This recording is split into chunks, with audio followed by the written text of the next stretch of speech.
Olá, meu amigo, minha amiga, muito obrigado de verdade por você estar aqui no nosso Portal do José. É sempre uma alegria muito grande. Todas as vezes que eu abro aqui nosso portal e vejo que mais pessoas novas estão chegando, estão se identificando conosco, estão se inscrevendo aqui no nosso portal. Nós somos hoje 918 mil pessoas inscritas e conectadas através do nosso portal. E nós vamos chegar a 1 milhão de pessoas. Isso é muito bacana e muito importante, porque a qualidade das pessoas que se conectam através de um portal como o nosso são pessoas que estão antenadas com a realidade brasileira e que conversam com outras pessoas, esclarecem outras pessoas, levam informações e ajudam a combater esse extremismo e essa insanidade que se abateu sobre o nosso país.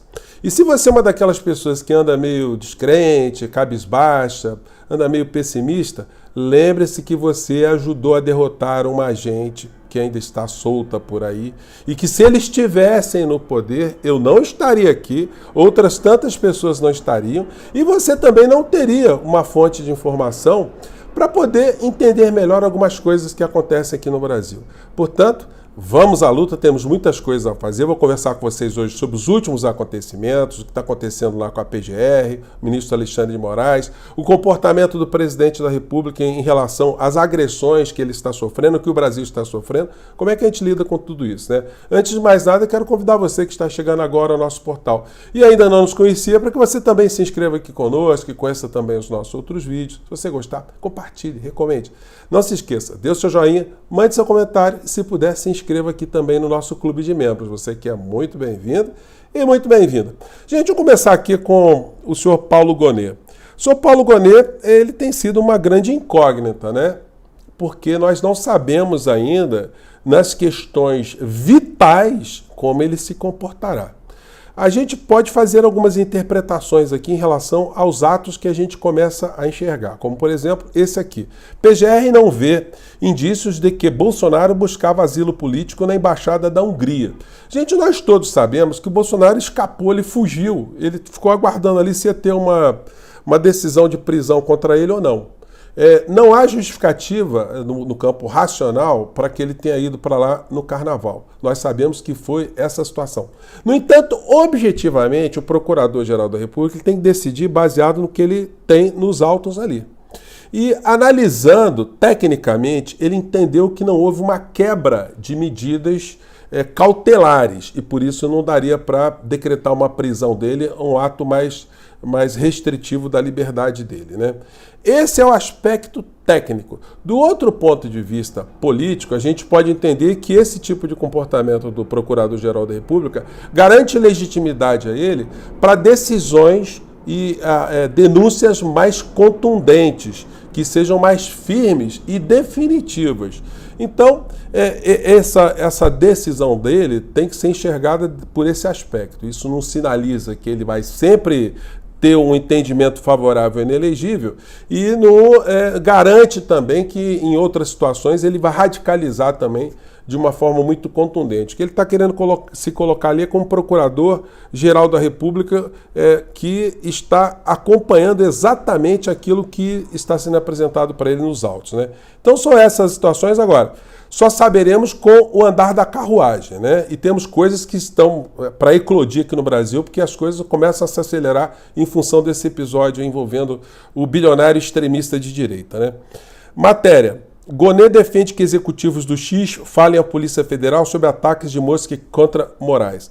Gente, o Procurador-Geral da República mandou levar todo mundo para fazer o depoimento, para que ninguém mais à frente alegue que não sabia qual era a responsabilidade, qual era o limite, qual era a ligação com a matriz nos Estados Unidos, na Irlanda. Então, vai ficar todo mundo comprometido nesse pacote aí, para se apurar mais à frente a responsabilidade. Isso vai desaguar no colo do bilionário. Nada impede que ele seja apontado aqui também na questão criminal, seja condenado aqui no Brasil, numa sentença transitada em julgado, e que seja expedida contra ele também alguma medida de busca, né, ou de prisão a cargo da Interpol. Então é o seguinte, vamos ver se o cara vai ficar dormindo em berço esplêndido, achando que o mundo é terra de ninguém, né? Talvez seja por isso que ele procure espaços, né, em outros planetas, né? Porque aqui a coisa pode complicar para ele e pode complicar no lugar que ele menos imaginou na vida dele, né? Na coluna do Jamil Chad temos essa informação aqui. Em carta a Musk, ONU acusou suas ações de ajudar a disseminar violência. Por quê? Porque o Elon Musk não fez filtro de absolutamente nada. Tudo quanto é grupo racista, grupo de preconceito, grupo de extremista, de vigarista, de criminoso de todas as espécies, conseguiram através das redes dele, né, perpetrarem uma série de situações contra cidadãos mundo afora, né? Então, já vem de longe esse comportamento dele, um comportamento criminoso, que não tem nada de ético, nada de patriótico em relação aos Estados Unidos, tem nada de republicano, não tem nada de direitos humanos, de questão ambiental, não tem absolutamente nada. É uma figura que está nesse campo da vigarice. Não é por outra razão que até um jornalista conservador como o Hélio Gaspari publicou na coluna dele hoje o seguinte: Elon Musk é um golpista tardio, exibicionista primitivo. Ele não defende a liberdade de expressão. Se essa bandeira fosse do seu agrado, teria desafiado a China de Xi Jinping, que a gente comentou exatamente ontem, né, em relação a esse comportamento dele, absolutamente bandido, né? E, gente, o fato da pessoa ter grana, isso não confere a ela um caráter, né? Uma pessoa por ter chegado no topo de uma pirâmide econômica, de uma pirâmide de algum ambiente, de alguma coisa, né, social, algum aspecto social, isso não confere à pessoa que ela, ao mesmo tempo, tenha conseguido melhorar o seu caráter. Porque um gangster pode chegar também no topo da pirâmide do crime, isso confere alguma coisa para o caráter dele? Ele é muito bem sucedido naquela atividade, mas e o caráter? E a gente pode pegar outros exemplos. E o caso dele, né? A diferença é que ele comete uma série de situações e ainda não teve de sabor de ser criminalizado. Mas o Brasil pode estar ali montando uma fila para ele, né? Matéria do G1. Nazismo na Alemanha, racismo na Bélgica, outras ações judiciais alvos de comentários de Musk no X em 2024. Bilionário que no fim de semana ameaçou descumprir decisões do STF também compartilhou fake news sobre o sistema eleitoral nos Estados Unidos e foi desmentido por autoridades em 3 estados americanos. Sem falar que durante a pandemia ele deixou que as notícias falsas se disseminassem contra a vacina, com tal do tratamento precoce, remédio que não prestava, enfim. É de fato uma pessoa que está interferindo como um agente internacional na política interna aqui do Brasil. Eles escolheram o Brasil agora para desestabilizar o nosso país. Então, esse assunto não é um assunto meramente de futrica de internet, não.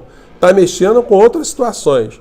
Eu coloquei na aba comunidade aqui do nosso portal uma enquete para você participar. O presidente Lula foi chamado de cachorro pelo bilionário Elon Musk, que também agrediu Alexandre de Moraes e o Congresso Nacional. Na sua opinião, qual deveria ser a atitude de Lula? Eu coloquei 3 opções. 1. Ignorar as agressões e não dar palco ao extremista global. 2. Reagir com firmeza, pois é dever como chefe da nação. 3. Usar interlocutores para lidar com as respostas ao extremista. Então entra na nossa aba comunidade, participe da nossa enquete, depois eu vou dizer aqui o que a maioria do nosso portal entendeu. O presidente da República, ou por razões internas ou por aconselhamento das pessoas que estão no seu entorno, resolveu não entrar nessa briga com o Elon Musk. Mas ele está agindo corretamente? Enquanto chefe da nação, ele está agindo corretamente? E enquanto líder político, alguém que ajuda a sociedade, ou deveria ajudar a sociedade a se politizar, a entender melhor, o Lula poderia fazer desse episódio um espaço para reunir mais brasileiros para essa questão, para o entendimento que a nossa soberania, as nossas instituições estão sendo atacadas? O que aconteceria do ponto de vista político em relação a esse tipo de comportamento que o presidente da República poderia eventualmente tomar? Bom, hoje eu vi aqui no ICL uma análise, uma pergunta que foi feita ao ex-ministro, né, Guido Mantega, né, um quadro que o Lula costuma escutar. Vamos ver o que o Guido Mantega entendeu sobre o assunto? Vamos lá. O presidente Lula, até o momento, preferiu não responder publicamente à ofensiva do bilionário sul-africano. Segundo o colunista do UOL, o Léo Sakamoto, a estratégia é não se posicionar. Essa seria a estratégia do presidente. O Musk escreveu no X que Lula andava na coleira de Alexandre de Moraes. Disse ainda que o presidente jamais tomaria atitude contra o ministro porque ele, abre aspas, tirou o Lula da prisão e colocou o dedo na balança, fecha aspas, para elegê-lo. Em nota enviada ao jornalista, ao Léo, a assessoria do presidente disse lamentar a divulgação de fake news em redes nacionais, ainda em redes sociais, ainda mais pelo proprietário da rede com fins políticos. Ministro, o presidente Lula fez bem em não colocar mais lenha nessa fogueira? Eu acho que não cabe ao presidente Lula se envolver diretamente nessa questão. É melhor um ministro, alguém que possa responder, não dar tanta importância a esse cidadão que representa a extrema-direita mundial, né? O Elon Musk faz parte do complexo militar industrial americano. Ele é o suprassumo desse complexo. Gente, eu observei uma contradição gigantesca na fala do ministro Guido Mantega, com todo respeito. Como ele diz que o presidente do nosso país não tem que se envolver numa questão, deixar a questão para interlocutores, quando a pessoa que está fazendo a agressão é alguém com esse naipe. É o principal personagem da extrema-direita global junto com a indústria armamentista norte-americana. Então, quer dizer, não é uma situação para um chefe de Estado ter um enfrentamento. O presidente da República ele tem que assumir essa vanguarda, porque senão quem fica rebatendo esse tipo de situação somos nós, dispersos aqui em vários canais na internet, e alguns agentes esparsos também. E a extrema-direita vai sambando em cima disso, vai avançando cada vez mais. Então, eu acho que essa visão do ministro Guido Mantega, que deve ser a visão majoritária de muitas pessoas que estão ali com o presidente Lula, está absolutamente equivocada. O presidente da República, inclusive, ele teria essa grande oportunidade de chamar essa história para si e falar, vem cá, peraí, nós temos nossas questões internas aqui, temos divergências aqui com a direita, com a extrema-direita, mas olha só, ninguém mete a colher aqui dentro não. Que negócio é esse? Não é? E mostrar que esse personagem, que falta de respeito foi essa, né? É assim que as coisas ajudam a sociedade a entender, porque senão a gente fica só com esse extremismo, sambando e a gente observando, e o principal líder da nação não se pronunciando de uma forma muito contundente em relação a essa figura que o próprio Guido Mantega classificou como a figura, o expoente da extrema-direita global, mancomunado ali, ou como agente da indústria bélica internacional, né? É como eu penso. Sobre comunicação, o governo Lula todo dia recebe muitas críticas e nós somos aqui um canal que faz muitas críticas, né? Porque, gente, olha só, quando a gente vai para o México, a gente vê que o presidente mexicano, López Obrador, ele faz lives jornalísticas onde ele... Essa aqui, gente, para vocês terem uma ideia, teve 3 horas e 41 minutos. E ele vai falando sobre todos os assuntos ali. E responde ao jornalista de uma maneira geral. Ele vai preparado, ele apresenta uma série de gráficos sobre a questão da economia. Aqui ele está falando da produção de petróleo lá no México, a produção de petróleo, os preços, e vai explicando, vai interagindo com as pessoas. Ele publica nas redes sociais, por exemplo, uma conversa que ele teve por telefone com o presidente Lula, o presidente do nosso país. Talvez o Lula nem saiba disso, né? Mas acompanhe só que interessante. Ele gravou com o intérprete do lado, né? O Lula se solidarizando com ele em função da embaixada do México no Equador ter sido invadida para ser preso lá um ex-vice-presidente, né? Total solidariedade do Brasil com você e com o povo mexicano. Olhamos para transmitir a total solidariedade.